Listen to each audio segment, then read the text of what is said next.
Spain is a wonderful destination, and diversity would be the key. We're talking about a very big country, one of the biggest countries in Europe. Tourism in Spain is a great thing. It counts for almost 13-14% of GDP.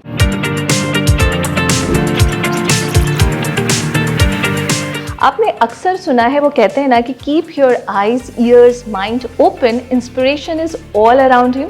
लेकिन कभी कभी inspiration को हासिल करने के लिए हमें कहीं ट्रैवल करना पड़ता है। जैसे आज हमारी खुशकिस्मती है कि हम पहुंचे हैं स्पेनिश एम्बेसी और मुलाकात कर रहे हैं ambassador of Spain to Qatar Javier Carbajosa से। So welcome on FM 107। I hope you are doing good and great. Thank you very much indeed. Delighted to be with you. Tell us something about your personal life and your background. Well, I'm a career diplomat, and I have been around the block for almost 40 years, 38 exactly, and I have been serving in 5 different countries. I still love my work, and I'm having a great time here in Doha. So what is that favorite aspect of Qatari culture, and how does it compares to, Spanish culture? I feel very comfortable. I have been serving in Algeria, in Mauritania. I have been ambassador to Pakistan. I have been dealing with the Arab world for a long time in different perspectives. And I can tell you that I feel very, very much at ease when I'm working in the Arab countries. One of the most relevant aspects that I feel quite familiar here when I'm working here in the Arab countries is how family oriented you are. This is something which is very close to us, and we can relate to that very easily. So believe me, it's not for anything that Islam stayed in Spain for 8 centuries. There are some very clear footprints in the way we are, in the way we pronounce a number of words, in the architecture, in our art, in which we recognize still Islam very visibly. So what insight you gain working in different countries, and what is that one thing you are applying here when you are working here in this position of yours in Qatar? In Qatar, it is very easy because we have excellent relations. If you want me to tell you the truth, what you learn in so many years of service is that we are all different, but at the same time we are moved by similar inspirations, by similar feelings. As far as the professional point of view, obviously each country, due to its history, location, and interest, they have their own concerns. And obviously the first thing that they have to do is to follow their own concerns and to defend their own interests. And this is what they do, and this is what Spain does too. But that doesn't prevent us from working from wherever we are, as I'm here as Ambassador of Spain in Qatar, to promote, to push forward in order to improve relations between the people and the governments of both countries. Right. Okay, I'm sure you used to miss Spain. So what is that thing you miss most about Spain? Well, if you want me to tell you the truth, after so many years, you get used to going from one place to another. The only thing that I miss because of these family-oriented orientation that we have is my parents. My parents are still in good health, mashallah, but they're old. And that is why I look forward to spend any quality time with them. I miss them. I talk to them almost on a daily basis, and I'm looking forward to spend some time with them now in summertime. But apart from that, today everything is easy. You have planes and you have high frequencies. It's just 6 hours and a half from here to Madrid. Even in the case of emergency, you need to go, is as easy as that. Okay, if somebody is really interested in traveling to Spain, what is the easiest thing they can approach, and what place would you recommend to them? Well, first of all, let's not forget what we call the travel advice. Apart from these paperwork, which unfortunately is always necessary, visas and health certificates, that's always necessary. Apart from that, I would say that Spain is a wonderful destination, and diversity would be the key. We're talking about a very big country, one of the biggest countries in Europe. We're talking about 48 million people. Great diversity, whether you go to the Basque Country, to Galicia, Catalonia, Andalusia, you stay in Castile. Just before the pandemic of COVID, last year, I think it was 2019, 2020, we had 82 million tourists. Tourism in Spain is a great thing. It counts for almost 13-14% of GDP. So actually we know a little bit about tourism, and we know how to make people happy. So believe me, if you have any wonder, and because of what I was telling you before, because of the presence of Islam in Spain for so many years, if you go to the south, Granada, Sevilla, Córdoba, but even in some of the parts of the country, you will find yourself at home. Have you ever experienced any funny misunderstanding of culture and you wanted to share with our listeners? You know, I'm married to a lady from Pakistan, so I take very much into consideration, and I try to avoid these kinds of mishaps, but it's always done in a good way, and certainly with the aim and the target of what iftars are done, in the sense of Mashallah. getting together and sharing a happy moment together. Wow, that means you're enjoying this. No, of The course. learning of other cultures and the religion. Oh, and very everything. much indeed. I mean, first of all, because this is basically the need for any diplomat, adaptation. Number two, because the academic necessity to know exactly what kind of country you are posted to. If you want to be useful to your country, you have to know exactly the history, the traditions, the religion, how this country works. In my case, the fact that I'm married to a lady from Pakistan makes these necessity even more obvious, and I do it with pleasure. Since your wife is Pakistani, and despite of indulging into too many good cuisines, you are so fit. So what is the reason, or what is the secret behind Well, it? first of all, that is my wife actually who keeps me under control. That's number one. And number two, because of this sedentary life that we do, you know, some people have the wrong impressions about diplomats, and that the only thing we do is to go to parties and cocktails.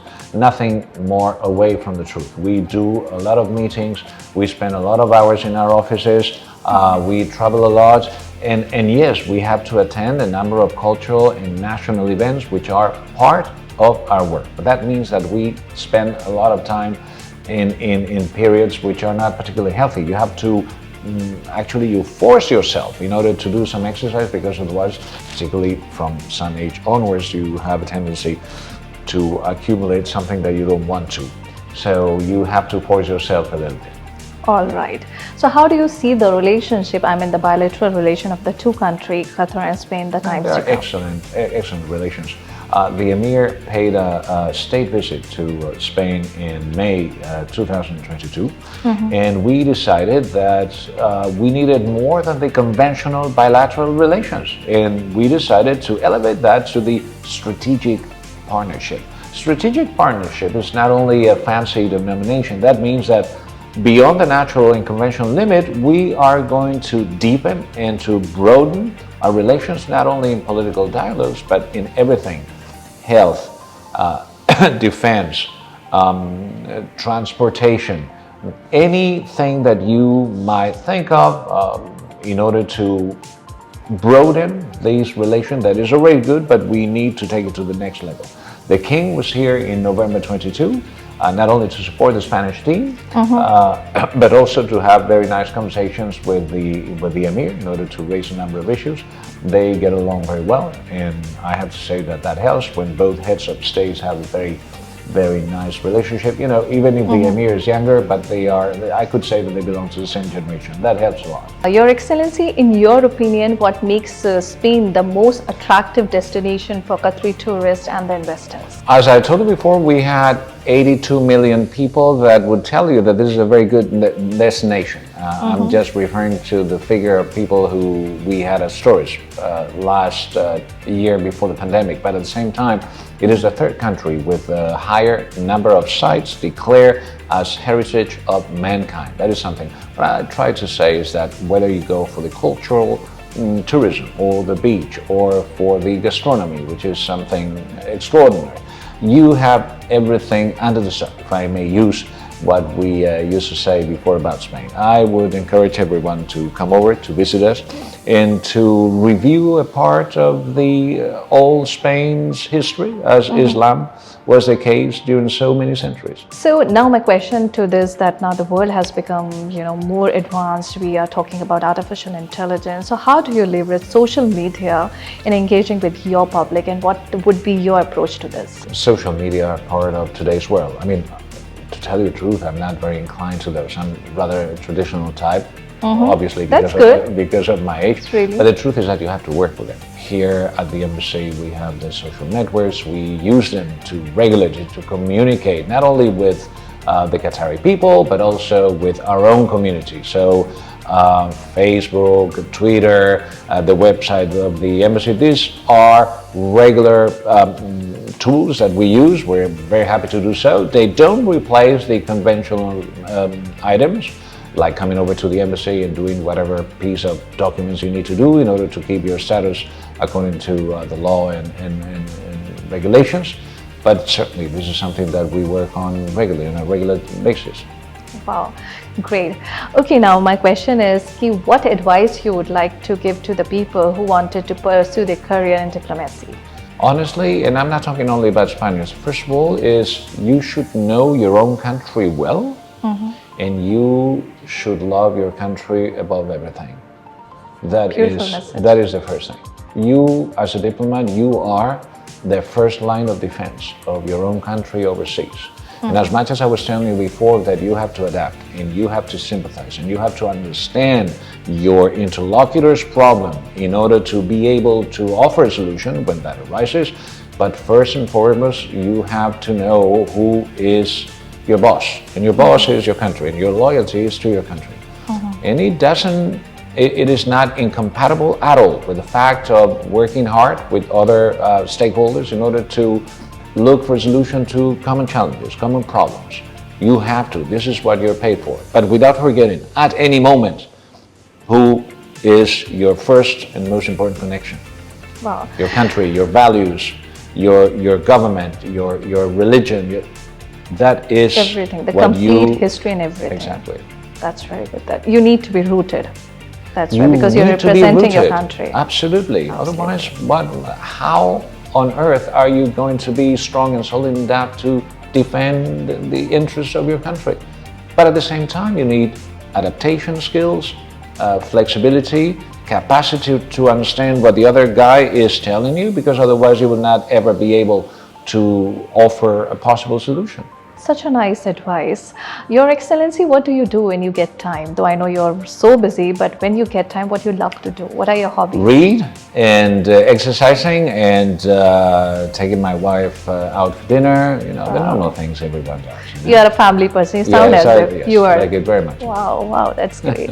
Okay, how do you define happiness? Before we ask for a message, how do you define happiness?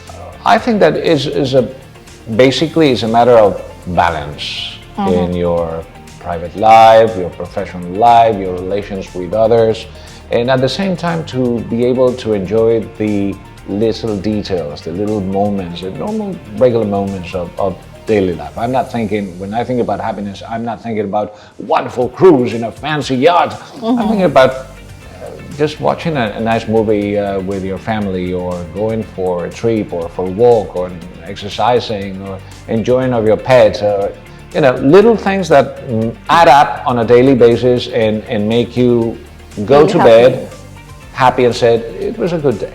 Wow. Such a beautiful conversation and such an insightful conversation. Before we leave, I wanted to have a small message to all our listeners of FM 107 from your side. Well, a message to not only to Qataris, but people living in Qatar. This is a message of friendship. Spain is a friendly country, is a beautiful country, and at the same time is an old country. We have been inhabited for so many people that we have actually developed a natural inclination to understand people's problems. So you will always find a receptive ear, a kind offer to help whenever we can, and certainly a beautiful country if you decide to go and visit. So this is my offer and my message to them, and with that good spirit, I hope that whatever I told you will be understood in the spirit of friendship and openness and capacity to relate to them that I've been trying to convey to you. Thank you so much, Your Excellency, for your time. It was so nice talking to you. You're such a nice person. My pleasure. And that message of friendship, happiness and love, it really, really translated in such a beautiful way. Thank you very so much. Thank you. My pleasure.